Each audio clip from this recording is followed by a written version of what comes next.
Fora da política não há salvação. Um canal e podcast para discutir política. Produzido por mim, o cientista político Cláudio Couto.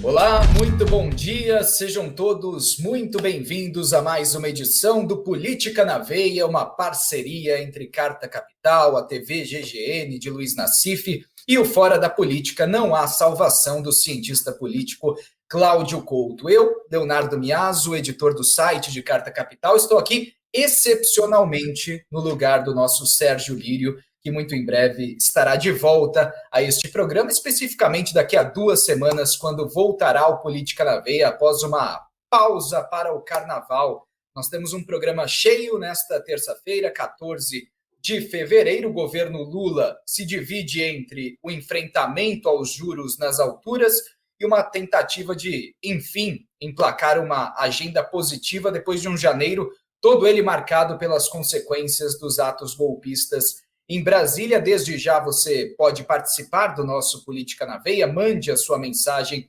aqui pelo chat do YouTube. Muito bom dia a você, Luiz Nassif, um grande prazer dividir, ainda que de forma excepcional, este Política na Veia. Tudo bem por aí? Tudo bem, bom dia para você, bom dia para todo mundo, os nossos espectadores aí. Estamos aí vendo o Roberto Campos Neto brilhando que nem uma luz fugaz do abajur lilás. Muito bom dia, professor Cláudio Couto. Tudo bem por aí? Bom dia, Léo. Bom dia, Nassif. Prazer estar aqui com vocês e com todos aquelas que têm acompanhado as nossas conversas aqui de terça-feira. Acho que dá para a gente separar. A gente vai começar, evidentemente, falando sobre a entrevista de Roberto Campos Neto ao Roda Viva da TV Cultura, mas não apenas sobre a entrevista. Acho que dá para separar essa história em alguns pontos. Nassif, queria começar tratando com você sobre o desconforto de Roberto Campos Neto no Roda Viva, quando foi questionado sobre a proximidade dele com várias figuras de destaque do bolsonarismo. Vale lembrar, para quem não tem acompanhado essa história, Roberto Campos Neto descobriu-se no mês de janeiro que ainda fazia parte de um grupo de WhatsApp com ministros de Jair Bolsonaro, e ele foi questionado nessa entrevista sobre essa relação de proximidade com Paulo Guedes, com Fábio Faria, com outras figuras de destaque do bolsonarismo. E ele disse que a presença nesse chat dos ministros tinha, abre aspas, uma função informativa.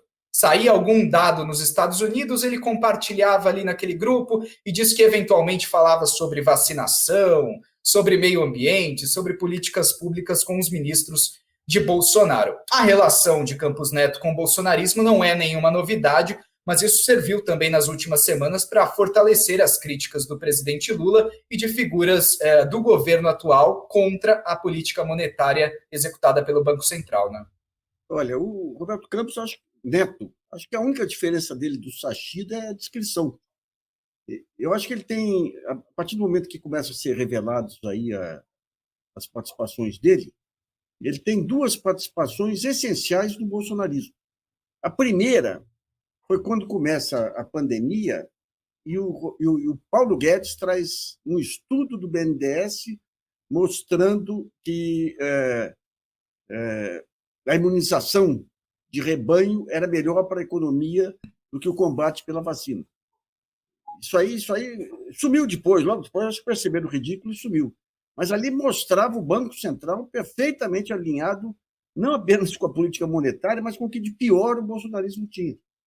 Esse foi o primeiro ponto. O segundo ponto, que foi revelado ontem ou antes de ontem no Metrópole, é ele trazendo as estatísticas aí para mostrar que o aumento da abstenção elegeria Bolsonaro. Eu tenho para mim que foi o ponto central na política do Bolsonaro, de colocar a Polícia Rodoviária Federal cercando onimbus no Nordeste para aumentar a abstenção e reduzir a votação do Lula.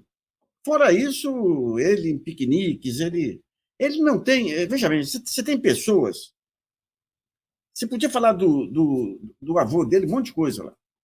Mas o avô tinha ideias claras, não tinha medo de explicitar as ideias, tinha soluções para...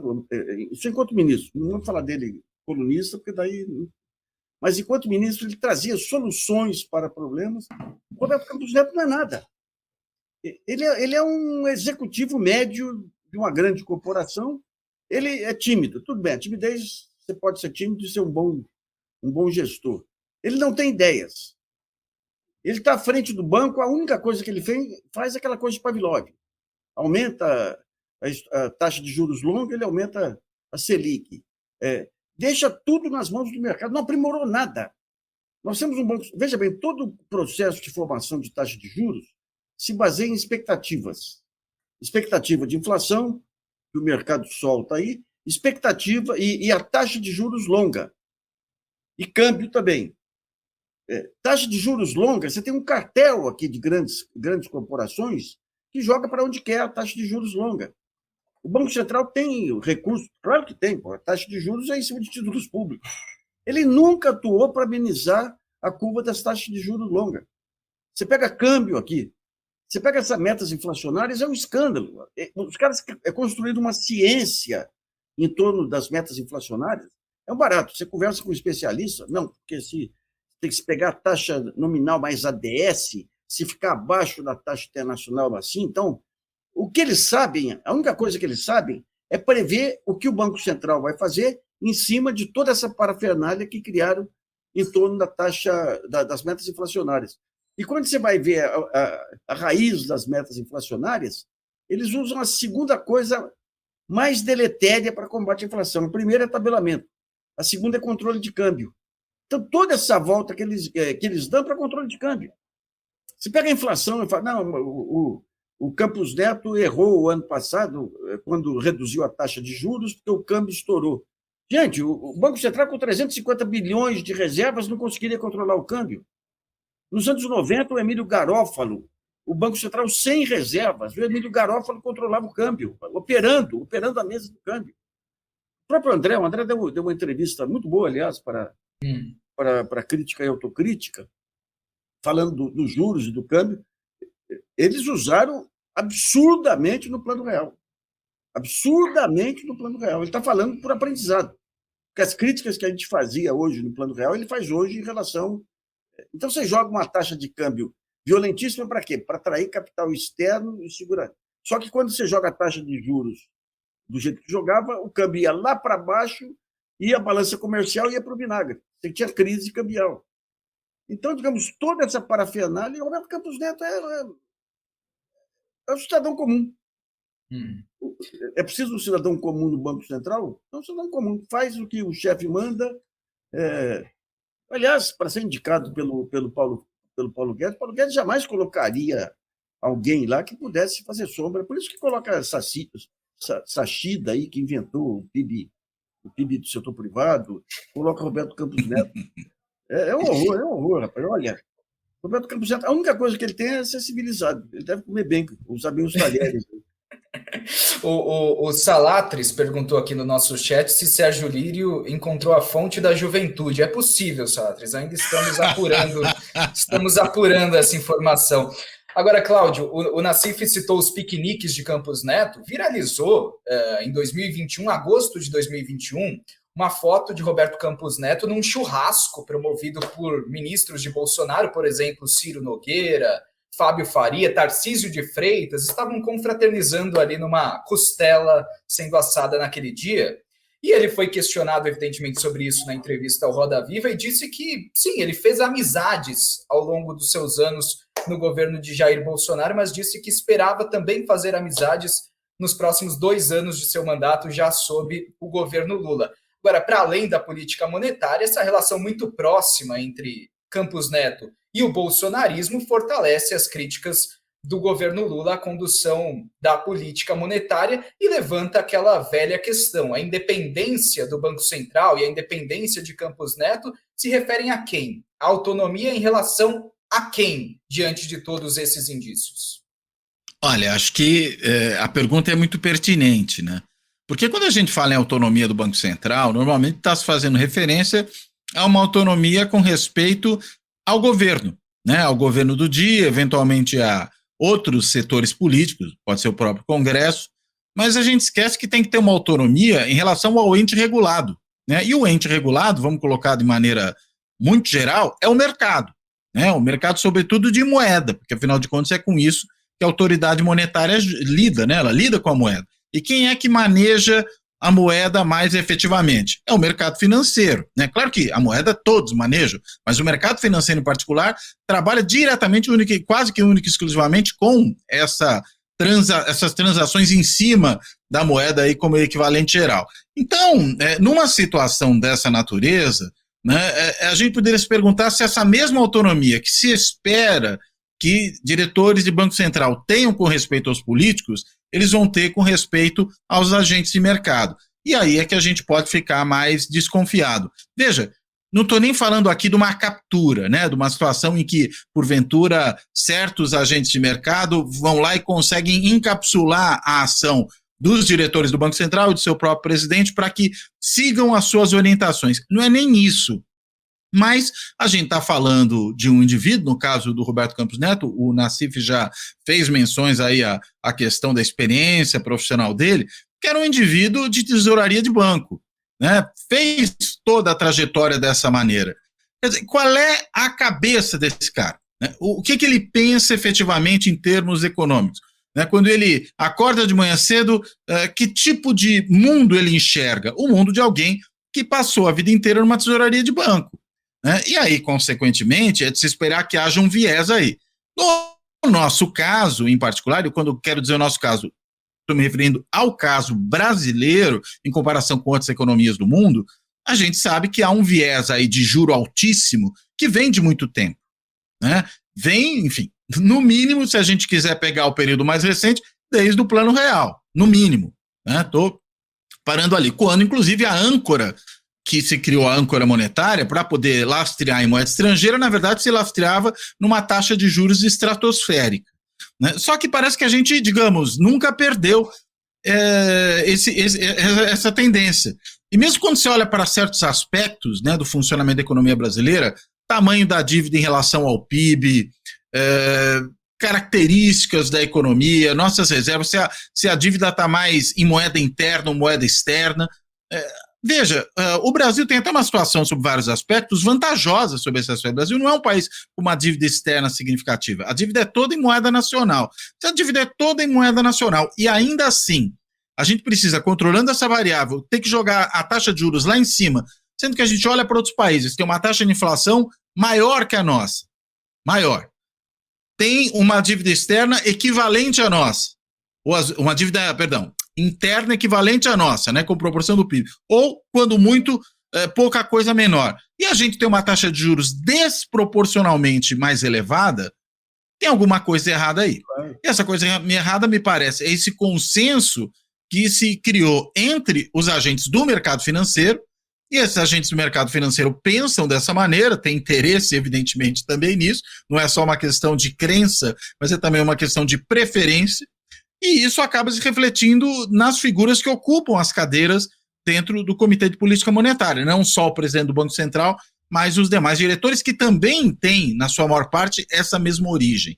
Então, acho que faz muito sentido a gente começar a questionar esse dado da natureza, vamos colocar assim, que é qual é a taxa de juros que faz sentido para controlar a inflação no Brasil. Não é razoável imaginar que a gente seja tão diferente de todo o resto do mundo que aqui a taxa de juros tem que ser tão desproporcionalmente maior para ter resultados que não são diferentes do ponto de vista inflacionário, mas que são muito diferentes, aí a gente consegue enxergar do ponto de vista de crescimento econômico. É só nos comparar aos vizinhos nos últimos anos todos, nas últimas décadas, se a gente quiser estender mais o tempo. Né? A gente tem tido consistentemente uma taxa de crescimento menor do que a dos vizinhos. Então, num cenário como esse, me parece questionar o presidente do Banco Central e a política do Copom é uma necessidade. Né? E é bom lembrar, a gente tem em breve a indicação para uma diretoria do Banco Central, que vai ter assento no Copom, uma diretoria, me lembro agora a denominação exata dela, né? Um dos diretores ali, acho que é de política monetária. É preciso pensar bem quem é que vai ser colocado ali, porque quem vier a ser colocado ali pode ser uma voz contrária a essa posição dominante que hoje há lá dentro. né, e mais afinada com quem tem feito a crítica a essa taxa de juros exorbitante. Então, acho que é uma coisa para a qual a gente tem que olhar com muita atenção, né, tem que acompanhar bem como é que esse processo de indicação desse próximo diretor vai acontecer. Pois é, o Nassif citou o André Lara Rezende, e ele, a exemplo do Cláudio Couto, tem defendido essa tese de que a dívida do Brasil, a dívida interna, toda ela em moeda nacional, tem uma relação direta com a necessidade de mudar essa atual política de juros do Brasil. Vale lembrar, para quem não tem acompanhado, tem uma taxa Selic. Só uma correção, hein? Não é o André Lara Rezende que tem defendido a ideia do Cláudio Couto, é o Cláudio Couto que tem defendido a ideia do André Lara Rezende. Tá certo, Cláudio. O Brasil tem uma taxa hoje de 13,75% ao ano. É uma taxa que foi mantida nas últimas 4 reuniões do Copom. E, Nassif, tem um evento nesta semana que desperta bastante atenção, que é a reunião do Conselho Monetário Nacional, marcada para quinta-feira. Conselho Monetário Nacional composto pelo próprio Campos Neto, pelo ministro da Fazenda, Fernando Haddad, e pela ministra do Planejamento, Simone Tebet. E é possível que entre em pauta uma discussão sobre uma mudança na meta de inflação. Ela está em 3,25% neste ano, 3% no próximo ano. O governo Lula defende aumentar um pouco essa meta de inflação, porque quanto mais baixa for a meta de inflação, maior é a tendência de o Banco Central jogar os juros para cima na tentativa de atingir aquela meta de inflação. E ele disse, Campos Neto, ontem no Roda Viva da Cultura, que o Banco Central terá de trabalhar com o governo, que ele fará de tudo que estiver ao seu alcance para aproximar o Banco Central do governo, mas já disse ser contrário a uma mudança na meta de inflação. O que dá para esperar desse encontro do Conselho Monetário Nacional? Deixa eu colocar um ponto aqui. Quando fala em independência do Banco Central, é dependência operacional. Ou seja, quem define a política do Banco Central é o governo. A gente tem a coisa mais inacreditável, que você tem o mercado que fala o seguinte: a independência do Banco Central é uma das bases da democracia. Tá. O Banco Central pode fazer política independentemente do governo que foi eleito. Ele não foi eleito. E falar mal do Banco Central é ir contra a democracia. É a maior ditadura que nós temos aqui. Eu estava vendo ontem lá aquele Rubens Menin. Rubens Menin ele é empresário da construção civil, é banqueiro e é dono da CNN. Daí ele vai no Twitter, ele tem a CNN, ele vai no Twitter, pede maior desculpa. Eu quero pedir desculpa aqui primeiro, dizer que sou a favor da independência do Banco Central, mas essa taxa de juros não dá. Eu pergunto, por que não abrem a discussão para pessoas que pensam de forma diferente? Nós temos aqui um abaixo-assinado com 3.148 assinaturas de economistas contra essa taxa de juros. E a gente discute Selic, que é o de menos. Eu não sei aqui nesse sistema como é que mostra aqui a tela, mas eu tenho aqui um levantamento internacional das taxa de empréstimo bancário. Primeiro lugar, Zimbábue, 99,03% ao ano. Segundo lugar, Brasil, 55,78% ao ano. Terceiro lugar, Sri Lanka, 27,4%. Quarto lugar, Ucrânia em guerra. Quinto, Angola. Sexto, Chile. Então, se você pega os dados do Banco Central em relação a crédito direto, crédito consignado, cartão de crédito corporativo, é uma indecência. Então, eu pergunto, o que faz o Banco Central? O Banco Central tem uma das corporações mais bem remuneradas do país. O pessoal que vai lá recebe bolsa do governo para estudar lá fora, são incapazes de algo criativo. Discutir, por exemplo, spread bancário, discutir as taxas abusivas aí do financiamento ao consumidor. Então, nós estamos falando de uma taxa cujo único efeito é impactar a dívida pública. E impacta feio. Eu fiz estudos aí tempos atrás. Digamos que você pega aí 2% de aumento para a taxa Selic. Se você joga no crédito ao consumidor, que a taxa Selic, teoricamente, é para encarecer o dinheiro, encarecendo o dinheiro, reduz a demanda. Você joga na taxa, no crédito ao consumidor, nem arranha. Porque o crédito ao consumidor é 3% ao mês, aqui é 2% ao ano. Quando você joga em investimento, você pega investimento, como é que você faz o cálculo? Pega 10, 15 anos aí de projeção de investimento, põe o custo do dinheiro, se você põe 1 ponto percentual, dá um baita impacto no investimento. Ou seja, é uma taxa que não reduz o consumo e reduz a oferta. Então, quando você pega o Banco Central, o que faz a corporação do Banco Central? O que faz? Por que não discute o aprimoramento das metas inflacionárias ou a mudança das metas inflacionárias? Por que não discute a questão da estrutura de taxa de juros que é caracterizado pelo mercado? Por que se permite reuniões fechadas entre o presidente do Banco Central e figuras do mercado? O presidente do Banco Central é uma figura tão pequena que outro dia vazou aí uma live do André Esteves, do BTG, tratando o cara como se fosse um leque de recado. Não, o Roberto Campos Neto me ligou aqui, eu falei para ele tal coisa aqui. Ou seja, nós não temos autoridade monetária. E chama atenção para um ponto relevante, alertado até pela entrevista do André Lara Rezende hoje para o Valor. O Fernando Haddad vai ter que mostrar que veio. E digo isso na condição de quem foi o maior admirador do trabalho dele na prefeitura e no Ministério da Educação. Ele tem que mostrar que veio.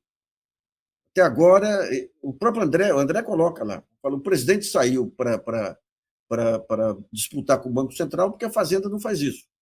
Você está tendo um seminário aí que criticaram o Aloysio Mercadante porque eu não tenho a menor admiração, mas esse seminário do BNDES é a coisa mais importante que vai acontecer aí para discutir a questão das metas inflacionárias.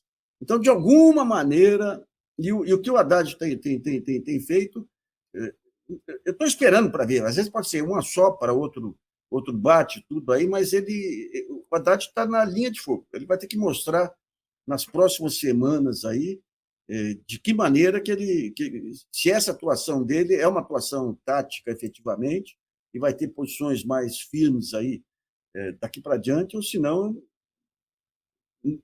não vai terminar bem a gestão dele, para a imagem dele.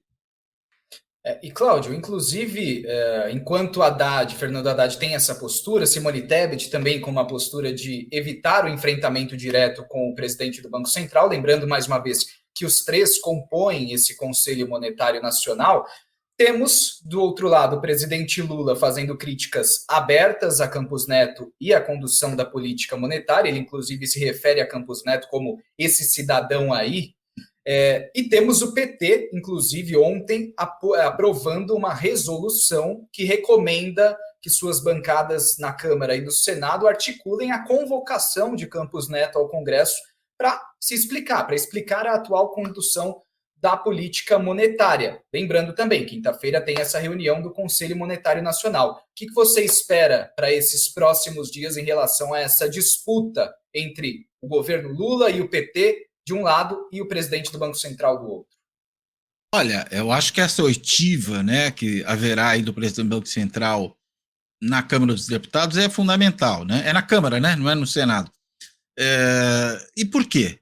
Porque é preciso debater publicamente aquilo que a gente discutiu aqui há pouco. Ou seja, por que nós temos uma taxa de juros tão fora da curva do que são as taxas de juros em países com características similares ao Brasil?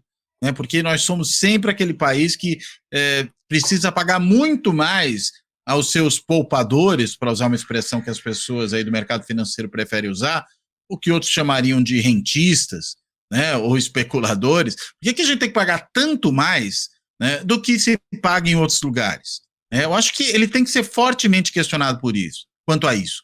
E tem que ser questionado ao ponto de ter que explicar por que essa taxa de juros é tão diferente das demais, porque isso parece uma caixa preta, né? A gente nunca vê uma explicação plausível para o patamar da taxa de juros. Tudo bem, você pode dizer, há uma certa inflação, ou posso ter uma certa elevação da taxa de juros em relação à taxa de juros anterior. Mas por que para esse patamar? E por que mesmo nesse patamar a inflação não cede? Né? Se o problema é fiscal, o que significa ter essa taxa de juros, que a gente sabe que depois vai ter repercussão fiscal também? Se o problema é esse, se o problema é o aumento da dívida, essa taxa de juros também produz um aumento da dívida. Ou seja, a gente fica aí num cipoal de contradições que não são esclarecidas, são dadas por gente do mercado financeiro e pelos próprios diretores do Banco Central como verdades incontestáveis, né, como verdades absolutas que têm que ser aceitas pelo resto dos mortais na forma de uma profissão de fé. Eu creio que tem que ser assim porque vocês me disseram que é uma revelação, né? Isso é inaceitável. Então, eu acho que essa oitiva é um momento fundamental para justamente fazer esse tipo de cobrança. E isso possibilitará, a depender da resposta, né? E a depender do que vier como encaminhamento posterior, uma postura também diferente do governo. Ou seja, em vez do presidente ter que assumir ele à frente de ficar brigando com o presidente do Banco Central por conta desse tipo de situação, denunciando o problema, e aí, claro, que quando é o presidente, a gente tem um fenômeno aí que é uma bomba atômica, né? Porque é o presidente batendo de frente com a autoridade monetária. Mas é para isso que, vamos dizer, quando você torna a autoridade monetária autônoma, também é de se esperar que essa autonomia em relação aos políticos possibilite que esses mesmos políticos lhe critiquem e lhe cobrem mais duramente. Porque quando esses políticos são aqueles que indicaram e podem demitir essa autoridade monetária, a cobrança não precisa vir, a crítica não precisa vir, basta você substituir. Agora, quando você não tem essa possibilidade, o que te resta como ferramenta política para lidar com a política monetária, então a política é um elemento inerente a isso, é realmente o debate público, é a crítica pública, é a cobrança pública, esse escrutínio. Então o que eu espero a depender do que sair dessa oitiva, a gente pode ter uma certa posição do governo no próximo período, né? E claro, tem a ver também com os tipos de tratativa que o próprio presidente do Banco Central vai ter com o Ministério da Fazenda. Acho que o Nassif apontou isso muito bem. O ministro da Fazenda vai ter que entrar nessa discussão, vai ter que participar dela e vai ter que colocar, vamos dizer, como referência para a política monetária do Banco Central, a política fiscal que vai ser construída nesse ano, né, que vai ser proposta por meio do novo marco fiscal, né, que vai se basear numa eventual reforma tributária, a gente espera que ela saia também. A outra vai ter que sair de qualquer jeito, porque vai ter que mandar até agosto, o Congresso tem que aprovar um negócio até o final do ano, mas é importante também que isso venha lastreado por uma reforma tributária. Acho que a gente tem um momento sui generis para a possibilidade de aprovação dessa reforma. É preciso aproveitar isso. Então, acho que uma ação mais direta do ministro da Fazenda junto ao presidente do Banco Central é fundamental para tentar alinhar um pouco mais essas coisas. Veja, o que não significa que o Banco Central perde autonomia política, não é isso, mas significa que o Banco Central tem uma autonomia política sujeita a escrutínio público, inclusive dos agentes públicos eleitos para fazer isso, ou indicados por quem foi eleito. Então, é isso que eu espero do governo no próximo período. Nassif, pode completar, vai lá. Eu só queria dizer o seguinte, nós tivemos aí grande chance de virar uma grande potência aí, logo depois que veio o Plano Real. Logo que ele veio, naquele primeiro semestre de Plano Real, nós tivemos milhões de pessoas saindo da linha cinza aí do consumo, entrando no consumo. Eu lembro naquela época, eu dei entrevista para 2 ou 3 equipes estrangeiras que vinham para ver o Brasil. Então, eles falavam, é Brasil, China e Índia. Por quê? Baita população, recursos naturais, uma boa base científica e tecnológica. Você estava tendo um remanejamento das multinacionais ao longo do mundo com o avanço da telemática, o avanço dos transportes. Aí o Brasil era um dos centros aí para o sul e tudo aí. Quando entra o plano Real, não foi um plano de desenvolvimento. O Plano Real ele veio para acabar a inflação, mas veio como um projeto político do mercado. E o André tem participação. Eu briguei muito com o André na época, lá, a incapacidade deles de entender a economia real. A primeira coisa que eles fazem é Conselho Monetário Nacional. Você tinha o Conselho Monetário Nacional, assim como no Banco Central Americano, que era composto por membros do mercado, por membros do comércio, membros da indústria, não chegava ao ponto de ter centrais sindicais. Mas você tinha todo um aparato aí de representantes dos vários setores. A primeira coisa que eles fazem, acabam com essa formação e só entra mercado. Só entra mercado.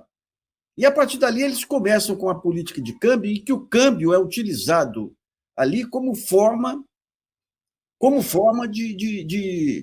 de controle do mercado financeiro. quando você tem a mudança da moeda, do cruzado para o real, como que é a primeira regra da mudança? Não, só pode receber real quem tiver dólares. Ou seja, eles transferem a liquidez da economia para a Avenida Paulista. Não era Faria Lima na época, era Paulista. Porque quem ia fazer quem tinha liquidez eram as corretoras, distribuidoras, que recebiam de volta os dólares que se mandaram aqui depois do bloqueio do Collor e transformavam em reais. Inclusive, o próprio André Luiz Carlos Mendonça enriqueceram nesse período, conduzindo a política cambial, conduzindo e tendo a sua distribuidora. Depois você tem aí, cai nessa armadilha, entra aí você teve uma corrida contra o real, o Pércio Arida aumenta a taxa de juros, joga para 40%. Então, quando acaba a corrida, você desce a taxa de juros.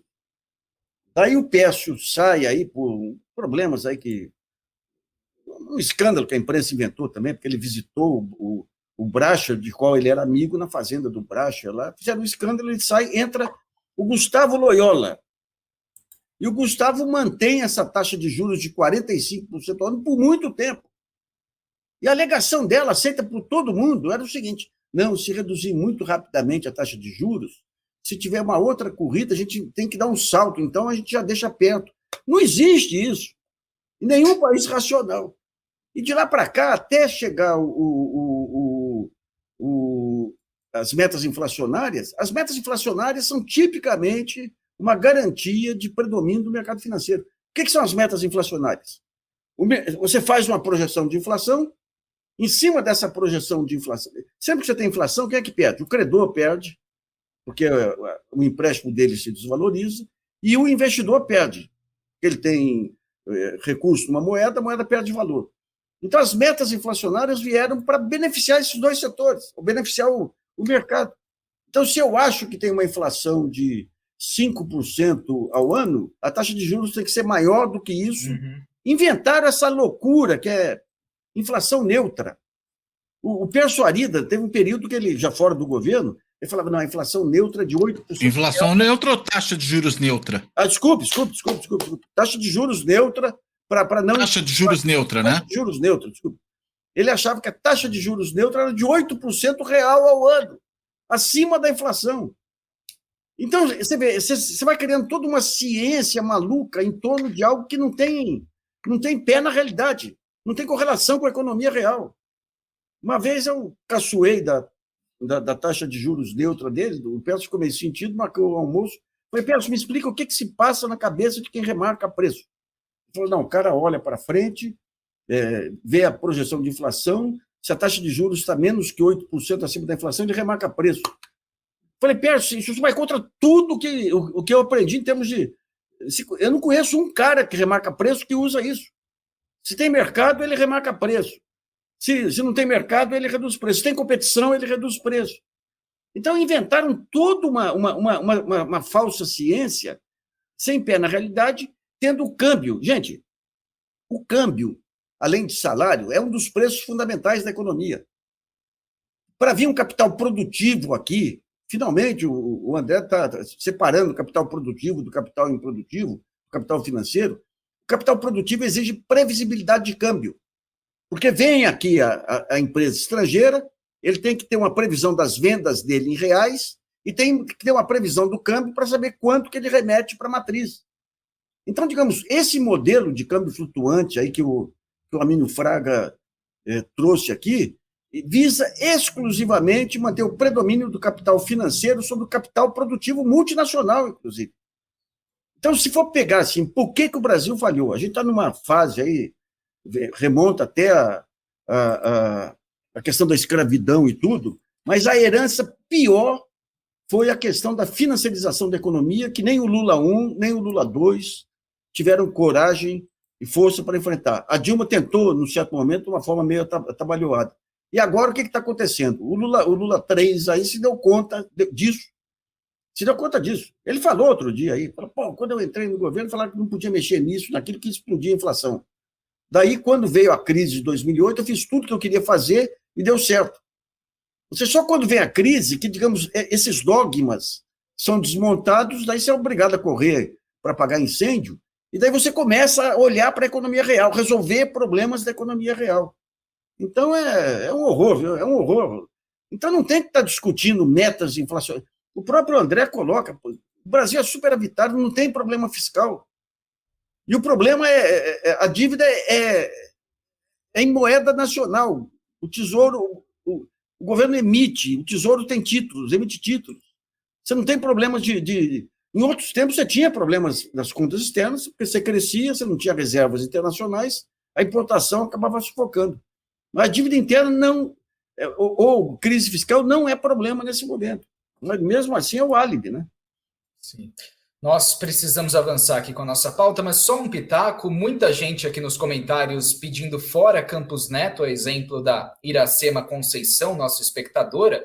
Vale lembrar, Nassif e Cláudio, que aquela famigerada lei que estabeleceu a tal da autonomia do Banco Central diz que o presidente, os diretores do Banco Central podem ser exonerados quando, abre aspas, apresentarem um comprovado e recorrente desempenho insuficiente para o alcance dos objetivos do Banco Central, fecha aspas. Por exemplo, o Brasil estourou a meta de inflação nos 2 anos anteriores. Aí o Conselho Monetário Nacional teria de submeter esse pedido de exoneração ao presidente, teria de haver uma aprovação pela maioria do Senado. Isso não vai acontecer, não há clima neste momento para que isso aconteça, mas esse seria o caminho legal até em explicação aqui para os nossos internautas. E há pouco, nesta terça-feira, o Roberto Campos Neto participou de um evento do Banco BTG Pactual, e ele disse que os investidores são muito apressados, muito afoitos e, abre aspas, a gente tem de ter um pouco mais de boa vontade com o governo, porque 45 dias é muito pouco tempo, e o Campos Neto disse que vê boa vontade enorme do ministro Fernando Haddad. Mais uma participação de Campos Neto num evento do BTG Pactual. Podemos aqui avançar com a nossa pauta, Nassif, ou você quer emendar algum comentário? Só quero dizer, só um último pontinho. Esse negócio de elevar a meta de inflação aí de 3,5%, 3,25%, 3,5% para 4%, qualquer que seja a meta, o problema é o método. Uhum. Porque ele não vai atingir a meta de 3% aí com essa taxa de juros, não vai atingir a meta de 4% com essa taxa de juros. Então, a taxa de juros vai continuar a mesma, seja a meta 3,5% ou 4%. O erro vai ser menor só. É a única diferença, né? Mas é só isso. Perfeito. Cláudio, para a gente avançar aqui com a nossa pauta, é uma semana, claro, marcada por esse confronto do governo com a condução da política monetária, mas é também uma semana em que o presidente Lula vai, enfim, tentar emplacar aquela chamada agenda positiva desse seu início de terceira gestão. Ele volta dos Estados Unidos. É uma semana que tem, por exemplo, o relançamento do Minha Casa Minha Vida na Bahia, justamente nessa terça-feira. Depois Lula vai a Sergipe também para anunciar um programa de obras de infraestrutura. Fernando Haddad disse na segunda-feira, numa reunião do PT, que o programa Desenrola, aquele programa de renegociação de dívidas, já está pronto. A proposta de correção da tabela... programa de correção da tabela do imposto de renda também já estaria pronto. Ministro Wellington Dias disse que o novo Bolsa Família já será levado a Lula nos próximos dias. Como você vê essa tentativa de emplacar uma agenda positiva depois de um janeiro de muitas turbulências motivadas pela tentativa de golpe do dia 8? Não, acho que é uma necessidade desse governo, como seria de qualquer outro, né? Vou falar uma obviedade imensa aqui, mas só para reforçar o que eu estou querendo expressar. O governo tem que governar. E governar significa produzir políticas públicas, produzir respostas a necessidades sociais, né, atender essas necessidades sociais, e isso significa botar esse bloco na rua, como o governo pretende fazer a partir de agora. É muito diferente do que se precisou fazer, e acho que não havia muito para onde correr, em janeiro, que foi apagar incêndio e tentar dar uma rearrumação na casa. Eu digo uma rearrumação também pelo seguinte, que nós sabemos que o governo Bolsonaro deixou uma terra arrasada, do ponto de vista da administração pública, do ponto de vista da burocracia de Estado, de uma série de políticas públicas que foram desmanteladas ao longo desses 4 anos, algumas tem tido, inclusive, maior visibilidade pública, é o caso, por exemplo, da política ambiental, é o caso da política indigenista, mas isso também acontece na educação, isso aconteceu na saúde. Veja que a gente não tinha nem vacina comprada, e aí não estamos falando mais da Covid, mas das outras vacinas, para poder abastecer o Programa Nacional de Imunizações, né? E na cultura você teve uma destruição de tudo que havia, ou seja, é um governo, e mais, né, política externa, que também foi assim, arrebentada durante os 4 anos de maluquice, né, do olavismo diplomático que marcou o governo Bolsonaro. Então, essa doideira toda obrigou o governo, no mês de janeiro, a estar basicamente arrumando a casa, apagando incêndio, jogando muito nesse sentido na defensiva. Mas acho que teve alguns momentos importantes que foram bem aproveitados, como, por exemplo, fazer uma intervenção política, mas política dentro do que a democracia prevê, do que uma república e uma democracia esperam, no Exército. Ao demitir aquele comandante do Exército golpista, né, chantagista, né, que inclusive ameaçou o coronel da PM lá no Distrito Federal, falando que tinha mais tropa do que ele, né, e que realmente tinha que ser limado ali, independentemente dos predicados que possa ter o novo indicado. Mas o fato é, aquilo criava uma situação inaceitável e foi uma oportunidade importante para o presidente afirmar sua autoridade, assim como não chamar GLO, mas fazer intervenção federal sob comando civil.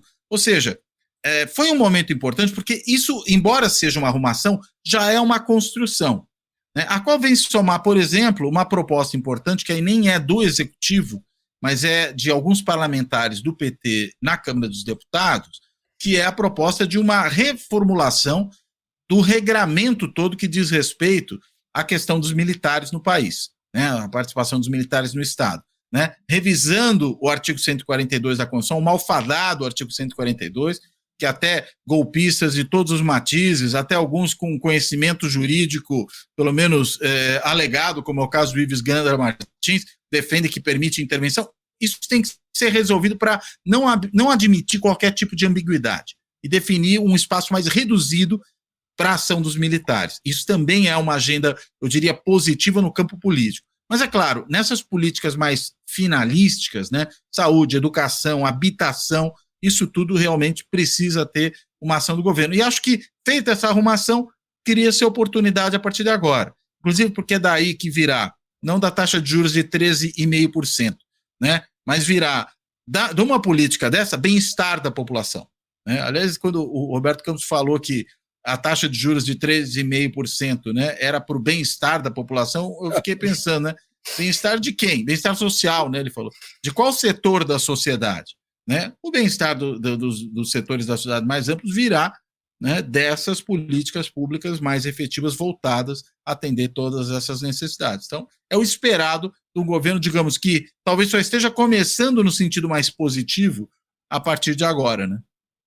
Eu vou jogar para o Nassif já comentar, mas só uma informação, falamos aqui dos atos de 8 de janeiro, a Polícia Federal está nas ruas de novo nesta terça-feira, mais uma etapa daquela operação Lesa Pátria. São 8 mandados de prisão preventiva e 13 de busca e apreensão a serem executados em 5 estados nesta terça, todos eles com autorização do Supremo Tribunal Federal. Nassif, eu quero ouvi-lo sobre essa agenda positiva do governo Lula e gostaria que você também emendasse a sua análise sobre o saldo da viagem de Lula aos Estados Unidos, né? Fundo Amazônia, luta contra a extrema-direita, que é um assunto caro aos dois países, economia verde. Em março tem a viagem do presidente Lula à China, possivelmente com a ex-presidenta Dilma Rousseff na comitiva, já na condição de indicada para presidir o chamado Banco dos BRICS, Nassif.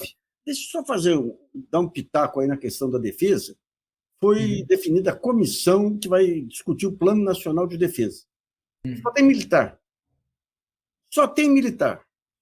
O Plano Nacional de Defesa inclui a parte industrial, que é a indústria nacional, inclui a parte diplomática.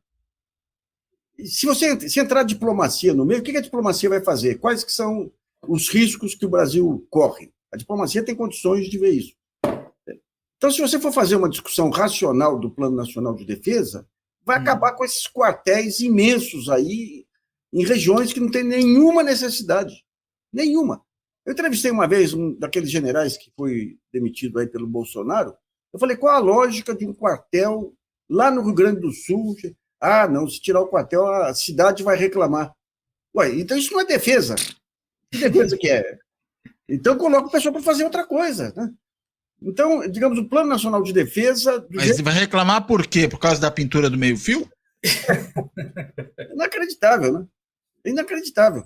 Então, digamos, quando você pega o Plano Nacional de Defesa, aquele negócio, é muito importante para ficar só nas mãos de militares. Os militares, você pega esse negócio dos tanques de guerra que iam comprar 5 bilhões, inclusive essa aproximação com a Rússia, nessa viagem que teve o Bolsonaro para a Rússia, um dos generais foi para a Itália lá para comprar 5 bilhões de reais em tanque de guerra. Para que tanque de guerra? O tanque de guerra é só para enfrentar polícia militar e população. É só para internamente, é para inimigo interno. É uma coisa maluca. Então você tem, digamos, as guerras modernas. O Lula teve essa visão. Nelson Jobim, que aliás é o grande lobista da Ambev, mas foi um bom ministro da Defesa lá atrás, ele definia claramente qual que é a função de cada setor. Sabe, o Exército é guerra cibernética, a aeronáutica é mobilidade, ou seja, aviões, e não... você pega a Marinha, o submarino atômico, o ProSub, que está caminhando, né? Mas você pega outro dia, o Gaspari, o que ele tem de talento, ele tem de medo. Outro dia ele fazia um elogio às Forças Armadas para compensar as críticas. E aí, o papel das Forças Armadas foi o helicóptero, que foi até a aldeia Yanomami lá. Então, esse é um ponto. Em relação ao Lula, é interessante que eu estava vendo uma reportagem do Der Spiegel sobre a vinda aqui do chanceler alemão, o baile que o Lula deu, né?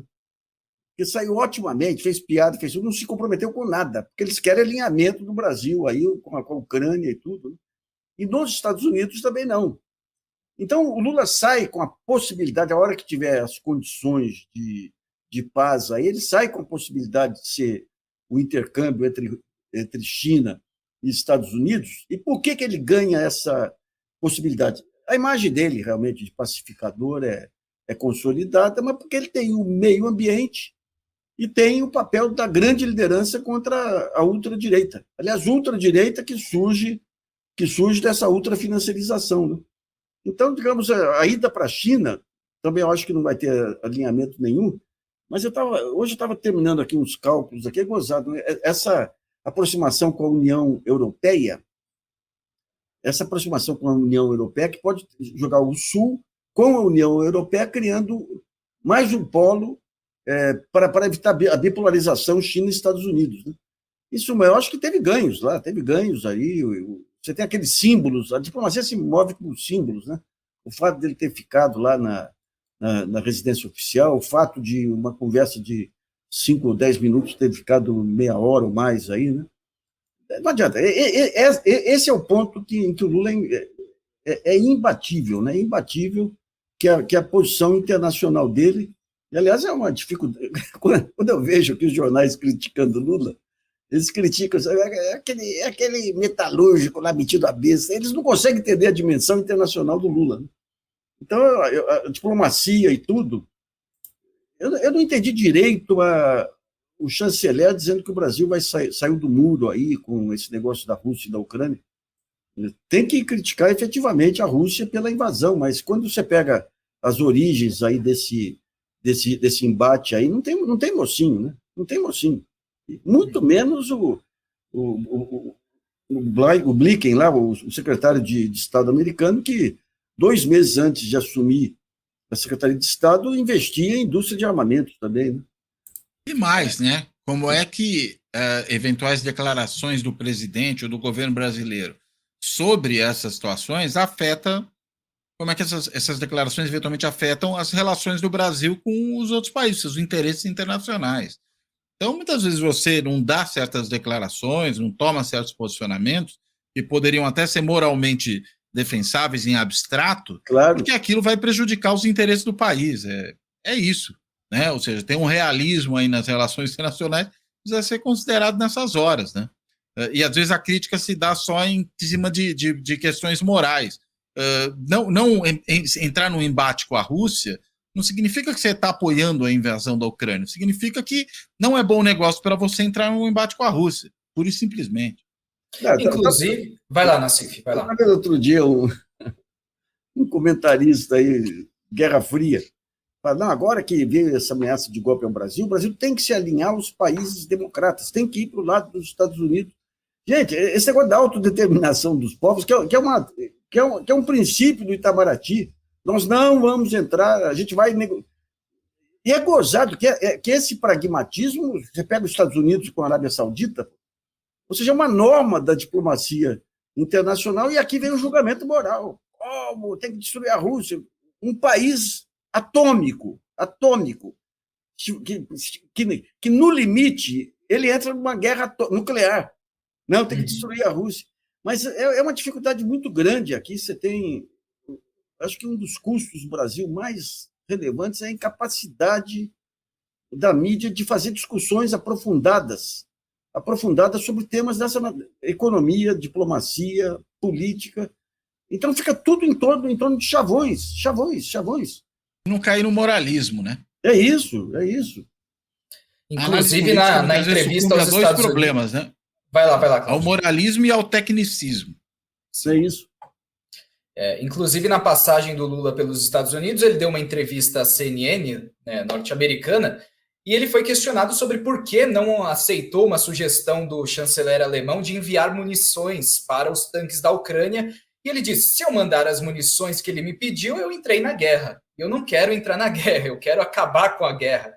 Esse é o meu compromisso, foi a resposta do Lula. Agora, aproveitando esse gancho, Nassif, guerra na Ucrânia prestes a completar um ano, daqui a 10 dias completa um ano, todos os olhos nesse momento voltados para o leste da Ucrânia, mais especificamente para a cidade de Bakhmut, que fica na província de Donetsk. Lembrando que Donetsk e Lugansk compõem aquele famoso Donbas, que foi a justificativa usada pelo Vladimir Putin para iniciar a guerra. Donbas é o coração industrial da Ucrânia, está parcialmente ocupado pela Rússia. Agora, nesse momento, nós não vemos as potências ocidentais mostrando cansaço na estratégia de financiar o governo da Ucrânia, o exército da Ucrânia, mas há de se questionar também quão sustentável é essa postura no longo prazo, lembrando mais uma vez que nós estamos aí em vias de começar o segundo ano da guerra, né? Eu acho que, digamos, essa guerra aí, assim como a ultradireita, é filha direta dessa desestruturação que teve no mercado de informações com as redes sociais. O pessoal fala, é um presidente eleito que teve o seu país invadido. Sim, foi eleito como? Em 2014, você teve um golpe na Ucrânia, em quase tudo similar aqui ao golpe do impeachment. Você começou com as manifestações em redes sociais, você criou uma ultradireita tipo bolsonarista, violenta, inclusive. Eu recolhi aí uma entrevista com o ex-presidente da Ucrânia, que era pró-Rússia. Ele falou, eu não pedi demissão, eu não renunciei nem nada, eu saí do país porque eu e minha família estávamos ameaçados de morte, que é o que eles tentaram fazer por aqui também. Aqui pegaram o Alexandre de Moraes, que é um baita peitudo aí, porque as ameaças vieram de todo lado. Daí o que acontece? Tem um período de um mandato tampão aí com o Michel Temer deles lá, e depois eles preparam um personagem, que é esse Zelensky, para assumir o país. Eu levantei várias matérias de revistas, jornais americanos, inclusive Forbes e tudo, sobre o que era Zelensky antes da guerra.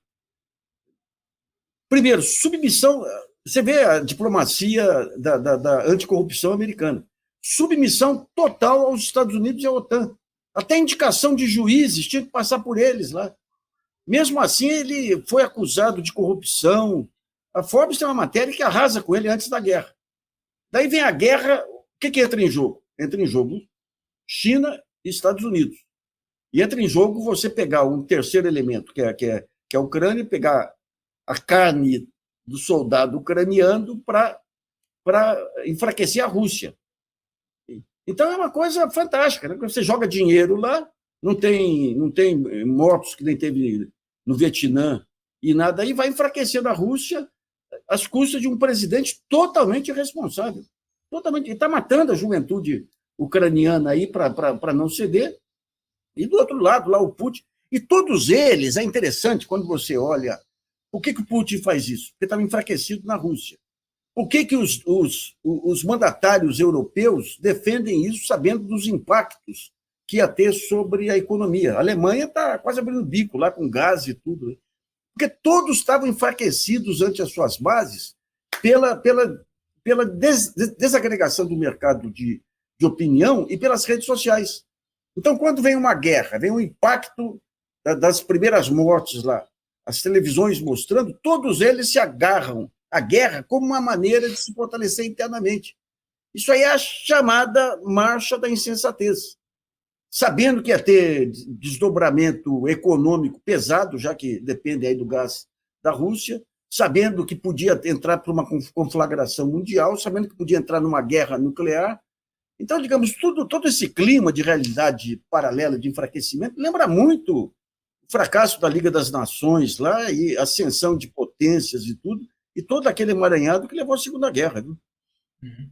E, Cláudio, o que o presidente Lula tem defendido e defendeu abertamente nessa reunião com Joe Biden é a formação de uma espécie de novo G20, né? Um grupo de países que não estejam exatamente alinhados nessa guerra para propor uma nova mesa de negociações. Inclusive, quando o chanceler alemão veio ao Brasil, Olaf Scholz, Lula disse textualmente: está na hora de a China colocar a mão na massa para ajudar a encerrar essa guerra, e tem a viagem de Lula a Pequim no mês que vem. De fato, a fragilidade da Rússia nesse momento, porque depende muito da China, é extremamente positiva para o presidente Xi Jinping, e é muito difícil imaginar a China mudando radicalmente a sua postura e condenando essa guerra na Ucrânia. O que você espera desses próximos tempos diante desse aniversário, primeiro aniversário desde o início da guerra lá na Ucrânia? Olha, acho que a formação desse grupo pode realmente se concretizar. Há espaço para isso na cena internacional. Eu sou um tanto quanto cético com relação às possibilidades disso produzir uma solução para o problema da guerra, né? Não creio que isso vá se resolver só na base da conversa, só na base da negociação. Algum tipo de pressão, ainda que sutil, que venha de outras potências. O caso chinês, acho que você colocou muito bem, é um caso fundamental aí, porque a China ainda é um dos países que não só mantém relações comerciais, econômicas mais efetivas com a Rússia, mas que, enfim, por isso mesmo, né, e tem ainda uma larga área fronteiriça com a Rússia, e é também ela uma potência nuclear e uma potência militar, tem condições de, vamos dizer, sutilmente, exercer uma certa pressão sobre o governo russo para, digamos, encontrar uma saída desse impasse, né? Porque aquilo virou uma guerra de guerrilha, isso deve durar infinitamente, quase, se a gente não tiver algum tipo de solução, por um tempo indefinido isso vai, e aí, consequentemente, ou bem você tem algum tipo de pressão de outros países, dos quais a Rússia ainda depende, nos quais ela ainda confia, né, para que haja uma saída, ou fica muito difícil. Eu digo a Rússia por quê? Porque, de uma forma ou de outra, a iniciativa militar dessa ação é uma iniciativa russa, né? Não foi uma iniciativa ucraniana, né? E aí quem pode efetivamente alterar esse Estado é a Rússia, que a Ucrânia não vai, digamos, tirar suas tropas de território russo, porque não há. Ela está ali numa luta defensiva de tentando proteger ou retomar ainda o que pouco de território lhe sobrou. Agora, se a comunidade internacional não age, fica difícil. Acho que, claro, tem o jogo de pressão que pode ser de diferentes tipos, né? O que a União Europeia está fazendo, o que os Estados Unidos estão fazendo, claro que tem algum efeito, mas, ao mesmo tempo, enche a Rússia de brios e abre mais espaço ainda para a China entrar aí. A questão é, até que ponto para a China é interessante, digamos, interromper essa lógica de uma certa dependência russa em relação a ela, que acabou por se estabelecer nesse momento, inclusive em função da guerra, né? Talvez só no momento em que os custos da guerra também começarem a ser mais problemáticos para a China. Não sei se isso vai chegar até aí. Então, é por isso que eu sou tão cético com respeito a essas saídas. Acho que se só a conversa resolvesse, talvez a solução já houvesse sido encontrada. Até agora, não vimos qualquer possibilidade disso acontecer. Nassif, quer emendar algo em relação à guerra? Não, eu acho que é isso aí. Tem que dar uma saída honrosa para a Rússia. Essa saída honrosa passa também por garantias aí de que não vai haver o cerco da OTAN em cima dela. Passa por, de alguma maneira, retomar os princípios daquele acordo de 2014, que a própria chanceler alemã disse que foi uma maneira de ganhar tempo para armar a Ucrânia, né? Mas tem que resolver logo, porque senão o mundo está aguardando. Aí daqui a pouco você vai ter uma guerra mundial, gente. Você pega aí, outro dia, um militar americano prevendo para o próximo ano uma guerra nuclear entre China e Estados Unidos. Não adianta, toda grande potência, quando começa a ter um questionamento, a mudança de status aí sempre vem seguida de uma guerra, né? Então tem que... Eu acho que o Lula ainda vai desempenhar um papel, como ele desempenhou no caso aí do Irã, das armas nucleares do Irã, que depois o Obama puxou a escada dele e ele ficou pendurado pela brocha lá, né? Deixa eu registrar aqui algumas participações dos nossos internautas. O Jorge Ferreira Júnior diz que agora temos 4 poderes no Brasil: Executivo, Legislativo, Judiciário e o Banco Central. É um absurdo. A Nilza Mendes dizendo que juro alto é bom para os ricos. O Matheus Johan, fora Campos Neto. O Fernando também diz fora Campos Neto. Frank Alves dizendo que o embate é muito pertinente em relação ao Banco Central. Maria, Gustavo Cerqueira, temos o Hércules Fernandes, Inaldo Martins, Eudes Geraldo, Carlos Almeida, nosso internauta fiel aqui do Política na Veia. Completamos, aliás, passamos de 1 hora de programa, a conversa foi muito boa. Gostaria de agradecer ao Luiz Nassif. Nassif, foi um prazer estar ao seu lado, ainda que de forma excepcional, nesse Política na Veia. Um grande abraço. Volte mais aí. Valeu, Cláudio. Professor Cláudio Couto, sempre um prazer dividir essa bancada com você. Prazer é meu, Léo, com você agora. Né? O seu microfone é melhor do que o do Sérgio, quanto a isso não há nenhuma dúvida. Né? Mas não é só o microfone, mas o resto a gente fala depois. Né? E com o Nassif, como sempre. Né? E é só para aproveitar que a gente começou hoje falando aí de Banco Central, né? E o último episódio do Fora da Política Não Há Salvação foi justamente sobre a questão do Banco Central. Alguém conhece muito o assunto, que é a Daniela Campelo, da FGV do Rio. Então, fica o convite para quem não viu o episódio, para que dê uma passadinha lá no canal ou no podcast também, para ouvir esse episódio ou assistir esse episódio, que acho que está muito interessante para entender o que está em jogo nesse caso. Sempre lembrando que... Diga lá, Nassif. Fazer um pequeno comercial também. Quinta-feira, no GGN Economia, às 5 horas, vai a Mônica de Bolle. E hoje à noite, no TV GGN, o Gilmar Mendes aí, tá? Opa, sempre lembrando que o Política na Veia é uma parceria entre a Carta Capital, a TV GGN do Luiz Nassif, e o Fora da Política Não Há Salvação do professor Cláudio Couto. Inscrevam-se em todos esses canais, acompanhem a programação, vale muito a pena. E o Política na Veia volta daqui a 2 semanas. Tem uma breve pausa de carnaval. Continuaremos a apurar a informação de que Sérgio Lírio encontrou a fonte da juventude em Lisboa, mas ele estará de volta ao comando do Política na Veia daqui a 2 semanas. Se você gostou do vídeo, claro, não se esqueça, deixe o seu like aqui embaixo, ajuda e muito ao nosso trabalho. Um grande abraço a todos e até a próxima edição do Política na Veia. Abraço, gente. Até mais aí. Abraço, pessoal.